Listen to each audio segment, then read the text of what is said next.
ఈ form market ద్వారా కూడా చేయొచ్చు, కానీ అవన్నీ ఏవి ఉన్నాయో అవన్నీ వర్కౌట్ చేస్తాం. ఏదైతే ఈ కామర్సు లేకుంటే ఈ ఫామ్ మార్కెట్లో ఈ మార్కెట్ అవన్నీ ఉన్నాయి, అవి స్ట్రీమ్ లైన్ చేస్తాం. ఇప్పుడు లార్జ్ స్కేల్లో కొనాలి కాబట్టి రైస్ అనేది, ప్యాడీ అనేది ఒక్క సీజన్లో కొనాలి కాబట్టి అంతమంది రారు, మనమే కొనాల్సి వస్తుంది. దానికి ఏం చేయాలో కొంటాం.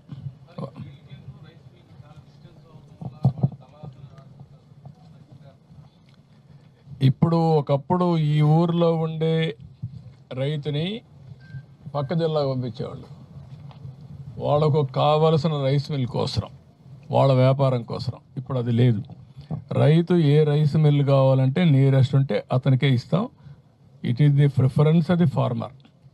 ఈ రైస్ మిల్ కావాలంటే ఆ రైస్ మిల్కి ఇస్తాం, ఉంటే వేకెన్సీ, ఉండకపోతే సజెస్టివ్గా 1700 ఉన్నాయి, 1700లో ఏదైనా కోరుకోవచ్చు. ఆయన దగ్గరుండేది కోరుకుంటే అతనికి ఈజీగా ఉంటుంది, ఊర్లో కోరుకుంటే ఇంకా మంచిది.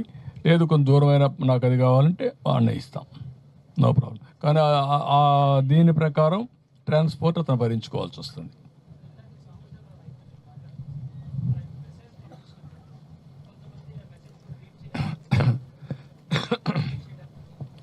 ఇది ఇంకా చాలా జరగాలి. మేము ఎప్పటికప్పుడు IVRS మెసేజ్లు పంపిస్తున్నాం. మీరు అక్కడ చూసినప్పుడు టెస్ట్ చేశారు, ముందు ఆర్డర్ బుక్ చేసుకున్నారు, బుక్ చేస్తేనే కన్ఫర్మేషన్ వెళ్ళింది. దెన్ మాయిశ్చర్ టెస్ట్ అయ్యింది, ఇమీడియట్గా ఒక మెసేజ్ వెళ్తుంది. అక్కడ రైస్ తీసుకున్నారు, మెసేజ్ వెళ్ళిపోతుంది. అంటే ఇవన్నీ అతను చూసుకునేది నేర్చుకుంటే అతని లైఫ్ ఈజీ అయిపోతుంది. ఇంకా చాలామంది రైతులు అది లేదు. నేను IVRS అడిగాను, IVRS అడిగితే బ్రాడ్గా టాలీ అయింది నాకు. 14%, 15% IVRSలో గోను సంచులు బాగాలేవు అని వచ్చింది. హైయెస్ట్ కంప్లైంట్ ఆన్ సంచులు, గన్నీస్ బ్యాగ్స్. ఇక్కడికి వస్తే చూస్తే నాకు కనపడ్డాయి. ట్రాక్టర్ దగ్గరికి వెళ్ళాను, చూశాను, రంధ్రాలు ఉన్నాయి,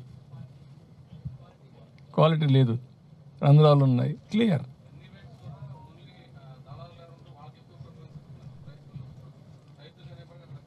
దళారీలు కూడా బీ క్లియర్. మీరు ఏదో మీరు ఊహాజనితంగా న్యూస్ రాసేది మానేయండి.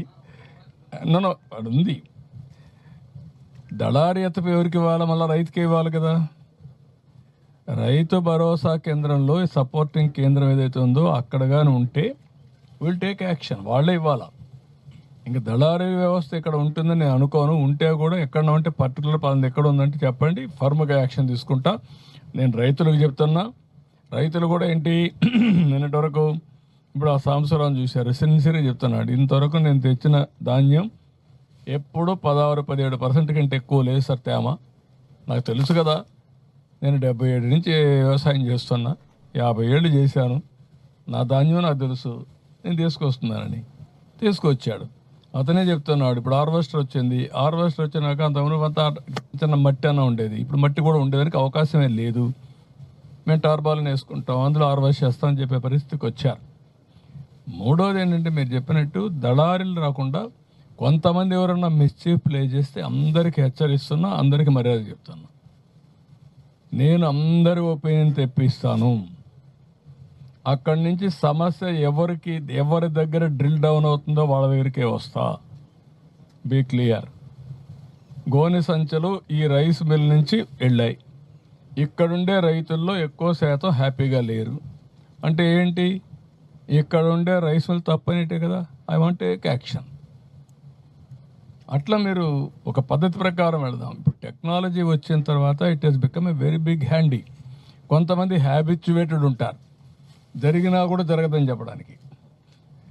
అది వాళ్ళకి అలవాటు అయిపోయింది. వాళ్ళు కొంతమంది వైఎస్ఆర్ కాంగ్రెస్ కూడా ఉండొచ్చు, కరుడు కట్టిన వైఎస్ఆర్ కాంగ్రెస్ ఉంటారు, వాళ్ళకి అన్ని బెనిఫిట్స్ తీసుకుని కూడా మాట్లాడుతూ ఉంటారు. దానికి మనం ఏం హెల్ప్ చేయలేం. బట్ నేను సిన్సియర్గా ఏది చేసినా పద్ధతి ప్రకారం జరుగుతుంది. టెక్నాలజీని ఉపయోగించుకొని ట్రాన్స్పరెంట్ తీసుకొస్తా. మా ఆఫీసర్లు కూడా చెప్తున్నా, మీరు బ్లైండ్గా పనిచేయొద్దండి. మీరు కూడా ఇప్పుడు నేను వచ్చాను, మా వాళ్ళకి అడిగాను, నేను చూశాను, నేను చూస్తే రంధ్రాలు పడితే కనపడిస్తే మీకు కనపడలేదా? That is where you have to see. This is where you have to do exercises properly. అందుకే నేను ఈరోజు వచ్చింది అప్రమత్తం చేయడానికి, అందరినీ కూడా అలర్ట్ చేయడానికి వచ్చాను. ఈ అలర్ట్ అనేది బిగినింగ్, ఇది కంటిన్యూ అవుతుంది. ఫుల్ ప్రూఫ్ సిస్టమ్ ద్వారా టెక్నాలజీ పర్ఫెక్ట్గా ఉపయోగించుకుని అందరికీ న్యాయం చేయడానికి, పద్ధతి ప్రకారం పరిపాలన చేయడానికి సుపరిపాలనకు నాంది పలుకుతాం.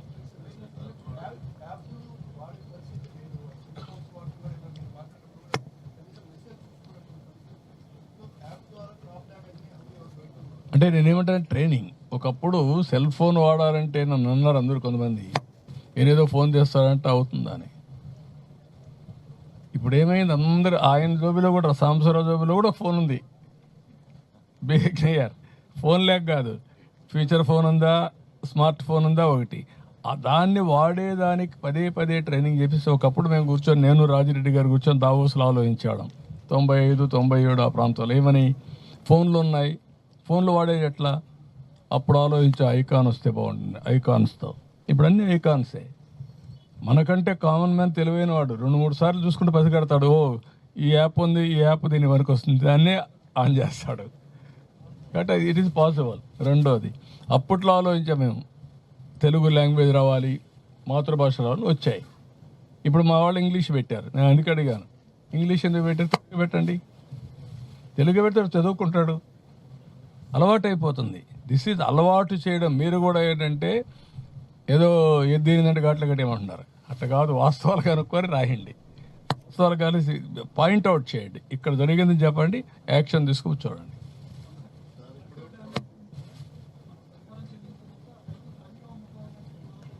ఏది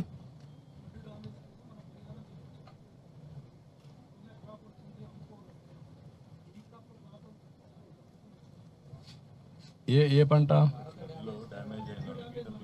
అవును,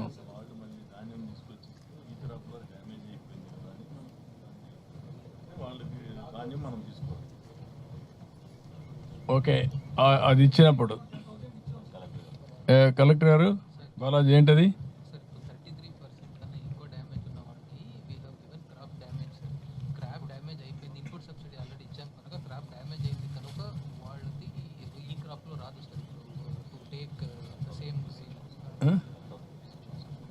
ఇచ్చాము, కానీ దాన్ని కూడా ఒకసారి తీసుకోండి, వీళ్ళు సార్ట్ ఇట్ అవుట్, అది కూడా చేయాలి. ఎందుకంటే అట్టని చెప్పేసి ధాన్యం బాగుంటే తీసుకోండి, నథింగ్ రాంగ్ అని. ఈ క్రాప్ కావాలంటే ఎగ్జామ్ చేద్దాం, విల్ టేక్ తీసుకుంటాం.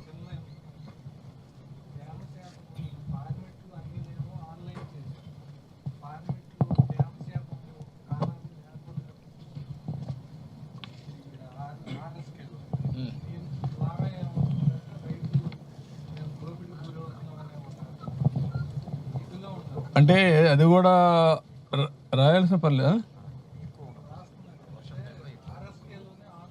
అప్పుడు వచ్చి ఇప్పుడు కాదు, ఇప్పుడుదే పాతదే మీరు చెప్పేది.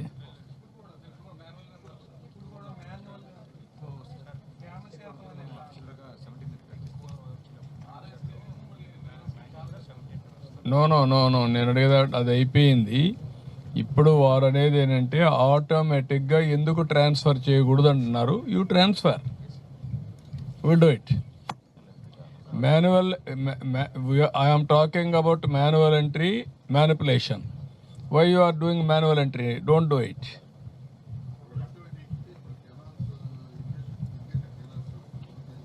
అవన్నీ రిపేర్ చేస్తామండి. ఇప్పుడంతా అయినాయి, సంఘాలు అయినాయి, ఇప్పుడు చేపిస్తాం. 4 నెలల టైం ఉంది, అన్నీ చేస్తాం. ఇంకా మీటింగ్ ఉంది ఒకటి.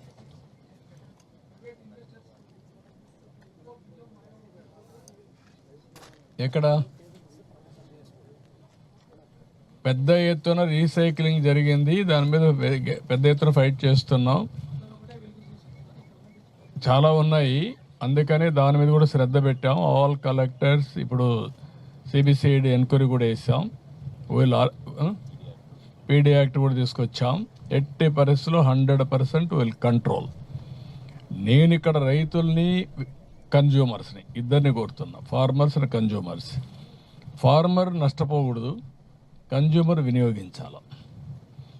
ఎందుకంటే బ్రోకన్ రైస్ రావడం, లేకుంటే ఈ రైస్ తినేదానికి ఇష్టం లేకుండా పోవడం, అలాంటి కొన్ని వస్తున్నాయి. అలాంటివి వచ్చినప్పుడు మనం ఎంత పుష్ చేసినా మార్కెట్లో ఈ ప్రాబ్లమ్స్ వస్తాయి. కాబట్టి దీనికి కూడా ప్రత్యామ్నాయం మేము ఆలోచిస్తున్నాం. ఒకటి, రైతు పండించే పంటలోనే మార్పు తీసుకురావడం. 2 మిల్లెట్స్ కూడా సప్లిమెంట్ చేయడం. ఒకవేళ 2 కానీ ఫెయిల్ అయితే ప్రత్యామ్నాయం ఏముందో కూడా ఆలోచిస్తా. ఎక్కడ ఎట్టి పరిస్థితిలో రీసైక్లింగ్ చేయడం, ఎక్కడ చూసినా ఎవడైనా సరే ఇష్టానుసారంగా ఈ స్మగ్లింగ్ చేస్తే మాత్రం ఐఎమ్ నాట్ గోయింగ్ టు అలో.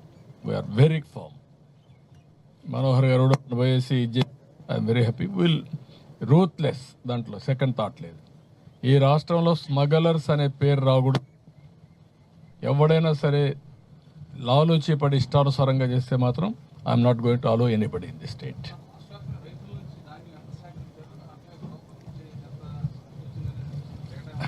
మా దగ్గర వచ్చింది రైతుల దగ్గర నుంచి తీసుకుంటాం, బ్రోకర్ దగ్గర నుంచి తీసుకోం. బ్రోకర్ నుంచి తీసుకొని బ్రోకర్ సరిపోతుంది. అది అంటే ఇంకొక ఛానల్లో ఓపెన్ మార్కెట్లో అమ్ముకుంటారు. మనకు వచ్చేది రైతు పేరు, రైతు ఆధార్ కార్డ్ని అనుసరించుకొని చేశాం. ఏ ల్యాండ్ ఈ క్రాప్ ఒకటి బేస్. ఈ క్రాప్ ఇప్పుడు ఒక మాట చెప్పారు ఆయన, ఈ క్రాప్లో ఏదైతే నేను ఇన్పుట్ సబ్సిడీ ఇచ్చానో మొన్న వరదల్లో బుడమేరు వచ్చిన తర్వాత వాళ్ళది తీసుకోవడం మానేశారని బాధపడుతున్నారు. That also I include now as a special case. ఇక్కడ ఇష్యూ ఏంటంటే ఆధార్ చూసుకొని ఈ క్రాప్ చూసుకొని అక్కడి నుంచి స్టార్ట్ అవుతుంది, ఎండ్ వరకు వాళ్ళ అకౌంట్కే పోతుంది. రెండోది వాళ్ళు ఇక్కడ తేకుండా అమ్ముకుంటే వెల్కమ్, మేమేమి చేసేది ఏం లేదు. ఇది వాళ్ళకి ఎవ్వరికి ఇబ్బంది లేకుండా మనం ప్రొక్యూర్ చేసి వాళ్ళకి సహాయం చేయడానికి చేస్తాను. లాస్ట్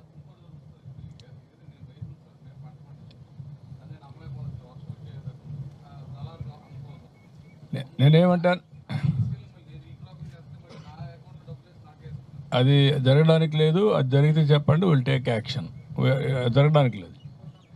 నేనేమంటానంటే, నువ్వు నీళ్లు తాగవయ్యాని గుర్రాన్ని తీసుకుపోతాను నేను అక్కడికి, నువ్వు తాగకుండా నేను మళ్ళీ పోతాను, మళ్ళీ ఎప్పుడో వస్తాను. నేను ఏం చేయమంటావు? నేను 100 సార్లు అప్పీల్ చేస్తున్నా, ప్రతి ఒక్కరికి చెప్తున్నా, రైతులకి, అదే మరి కౌలుదారులకు చెప్తున్నా. I'm making it very clear. నువ్వు తీసుకురా, నీ రైతు తీసుకోకపోతే అక్కడే కూర్చో, నేను వస్తా. దానికంటే ఏం కావాలి భరోసా నీకు? నువ్వు అట్టగా సార్ వర్షం పడుతుంది, నేను అమ్మేశాను కాబట్టి మళ్ళీ నా దగ్గరికి రా నువ్వు అంటే ఎవరు వస్తారు? ఆ రోజు నువ్వే తీసుకో. పంట వేసిన వాడికి పంట అమ్ముకోవడం కూడా తెలుసుకోవాలి. తెలుసుకోకుండా అన్నీ కూడా మాట్లాడితే మీరు మీ పేపర్లో వేరే వాళ్ళు వచ్చి రాశారంటే ఎట్లా అవుతుంది? కాదు, నువ్వే బాధ్యత తీసుకోవాలి. రైట్.